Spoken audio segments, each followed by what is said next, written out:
Bonjour et bienvenue dans l'atelier du Papercraft. Dans la vidéo d'aujourd'hui, on va parler papier. J'utilise principalement du 160 grammes de la gamme Clair Alpha de chez Clairefontaine, ainsi que du 110 grammes et du 210 grammes. Ça, je vous développe un peu plus tard dans la vidéo. Mais comme ça, si on me demande quel papier j'utilise, c'est dit dans les 5 premières secondes de la vidéo quand même.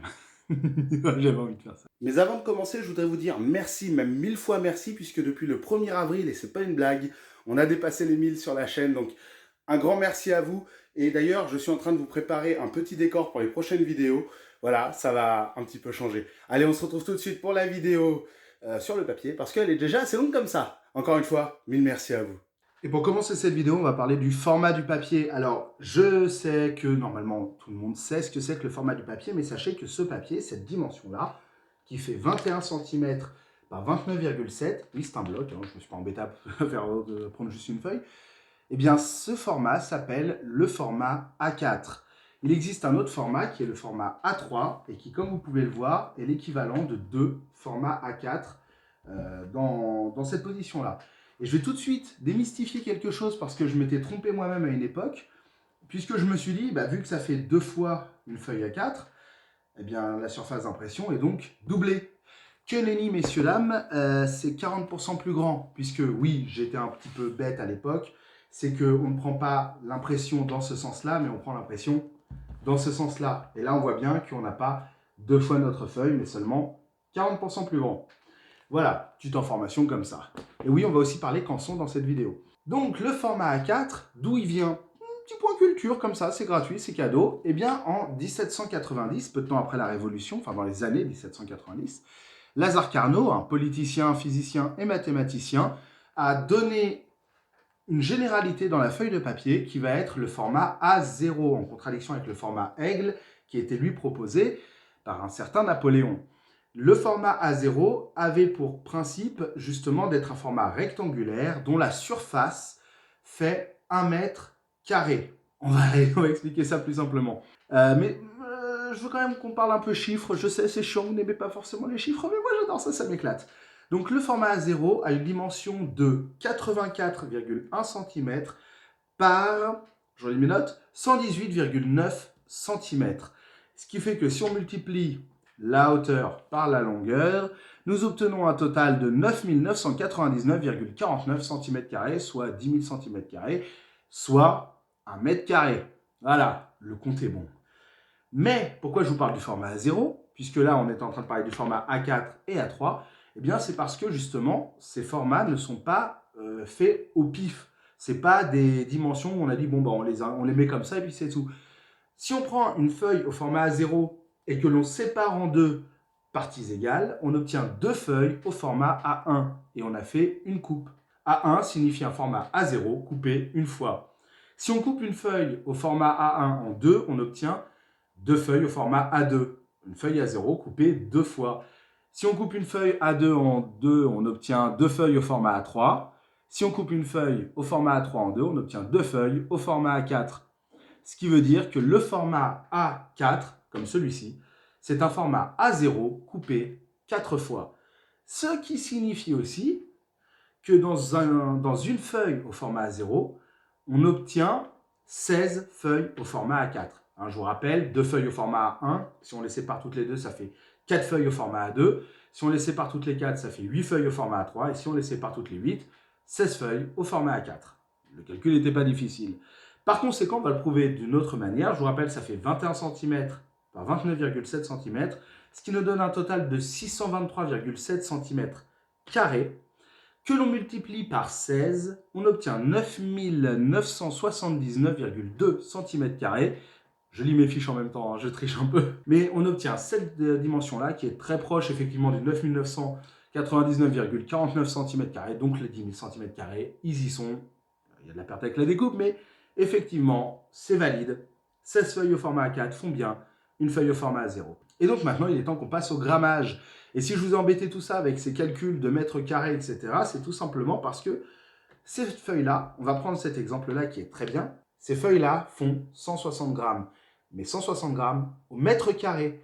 J'ai un ami qui un jour est venu me voir, a pris deux feuilles dans sa main, il a pris son téléphone dans l'autre et il m'a dit « Ah, c'est bizarre, les feuilles sont censées faire 160 grammes, donc je suis censé avoir 320 grammes de feuilles.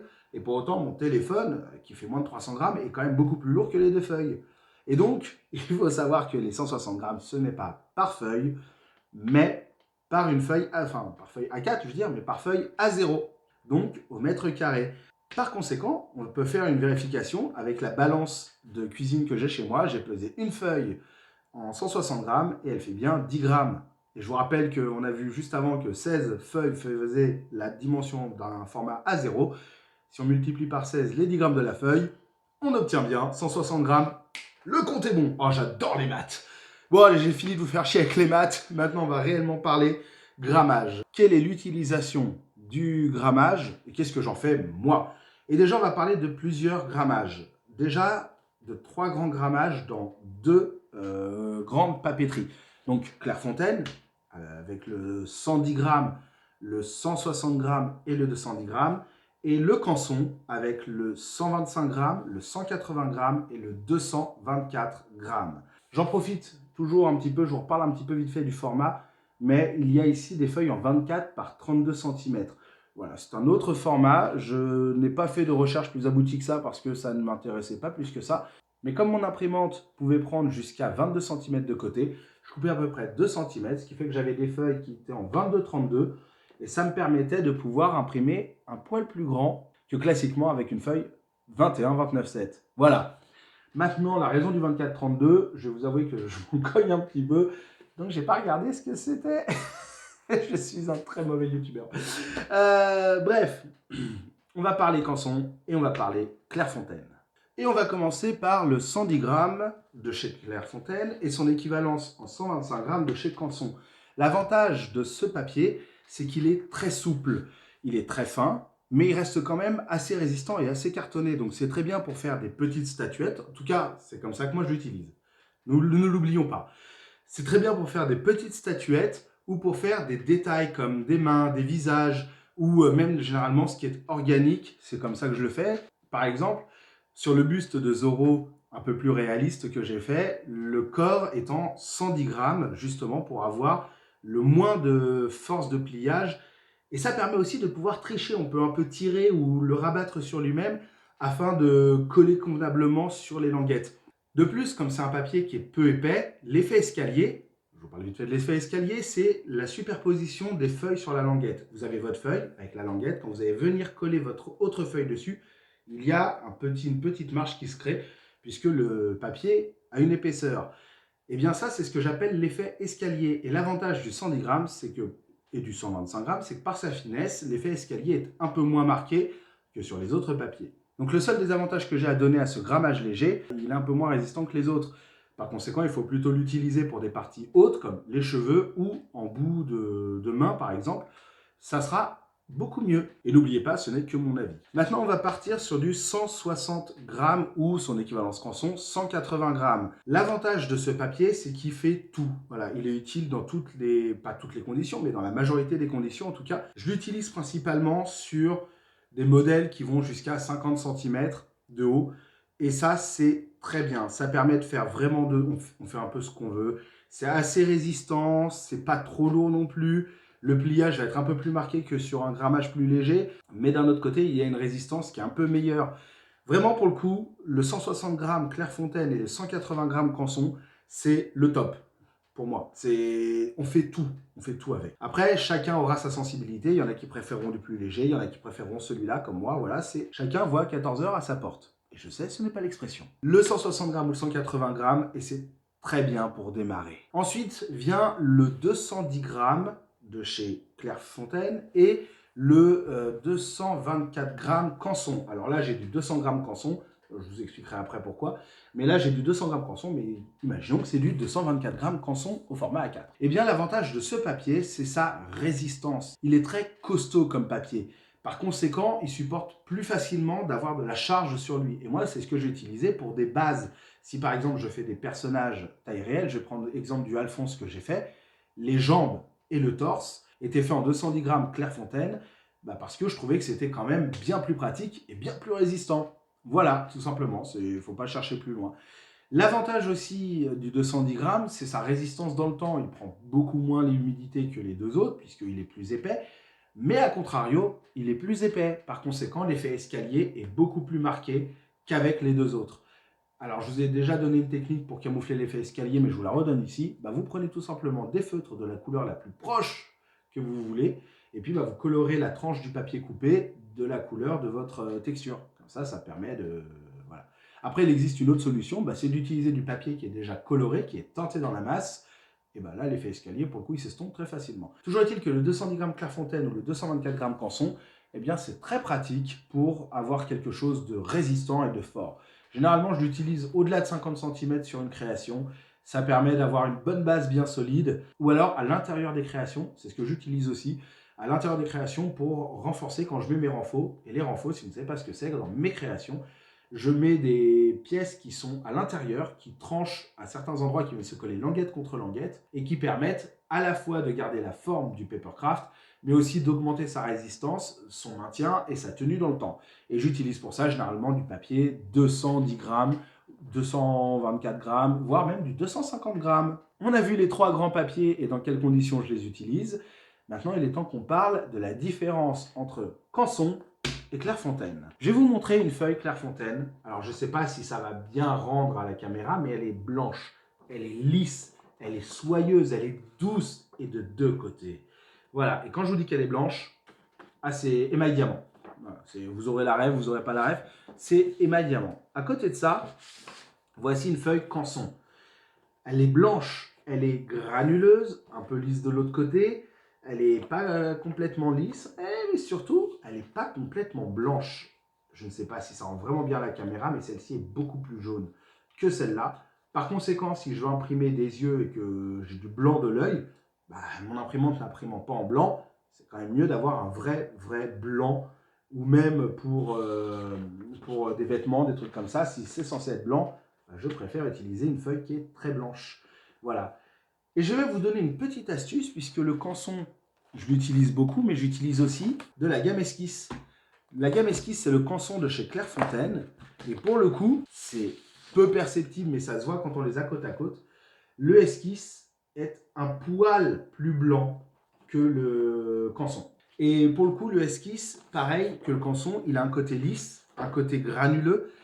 Et ça peut être aussi utile. Donc voilà, l'esquisse, j'aime bien parce qu'il est vraiment un poil, mais ça se joue à rien, mais ça se joue quand même. Alors, dans quelles conditions maintenant j'utilise le papier Canson? Dans quelles conditions j'utilise le papier Clairefontaine? Tout simplement en fonction de la texture physique que je veux donner. Parce que avoir une texture imprimée de vêtements ou de poils, c'est très bien. Mais si en plus le papercraft apporte sur le papier même un peu de relief, un peu de texture, un peu même au toucher, sentir quelque chose, eh bien je trouve que ça augmente la qualité du papercraft. Par conséquent, pour des vêtements, des armures, je vais utiliser un papier extrêmement lisse. Et pour des vêtements plutôt cuir, des poils, des cheveux, je vais plutôt utiliser un papier à grains. Voire, dans certaines conditions, utiliser ce qu'on appelle du linen cardstock. Le linen, c'est un papier qui est tissé et qui a vraiment un tissage complexe sur lui. Et donc, quand on passe la main, on a vraiment l'impression que c'est tissé. Par exemple, pour faire un chapeau de Luffy, c'est très pratique d'utiliser du linen cardstock parce que ça fait vraiment effet paille.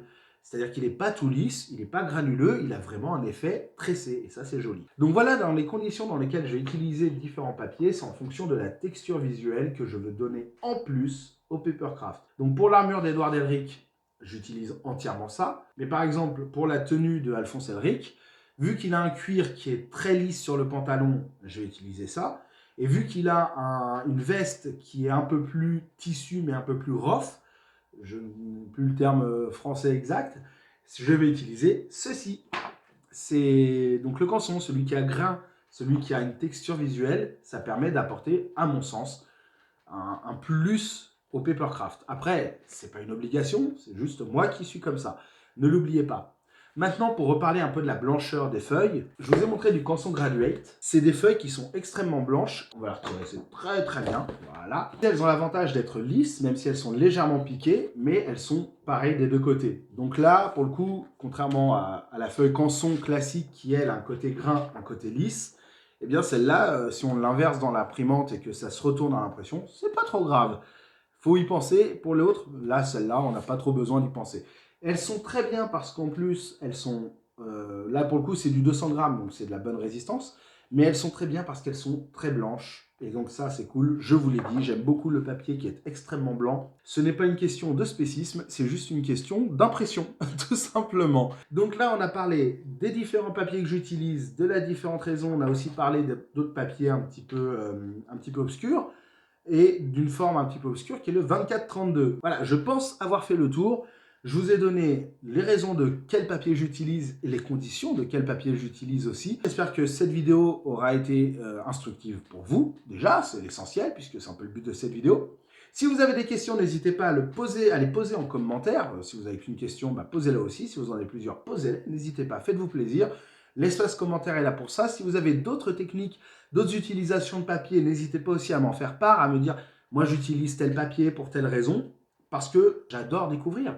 En fait, je suis tombé sur le Clairefontaine par un ami qui m'a dit « ah, moi j'utilise ça » et je suis tombé amoureux de ce papier. Alors qu'avant, j'utilisais que du Canson. Vous voyez, je suis ouvert d'esprit. Je ne suis pas fermé à dire que c'est le meilleur. Non, non, lui, c'est pas le meilleur. C'est mon préféré. C'est différent. Et aussi, pourquoi pas, sous le cadre de cette vidéo, il y a un bouton rouge. Si vous cliquez dessus, vous allez voir, ça va vous ouvrir les portes d'un monde merveilleux. C'est celui du Papercraft. On a dépassé les 1000 sur la chaîne. Je voulais faire une FAQ pour les 1000 abonnés. Mais sur moi, c'était pas intéressant. J'ai préféré faire une FAQ sur le papier. Ça fait tellement plaisir. Je suis heureux. Je vous remercie énormément.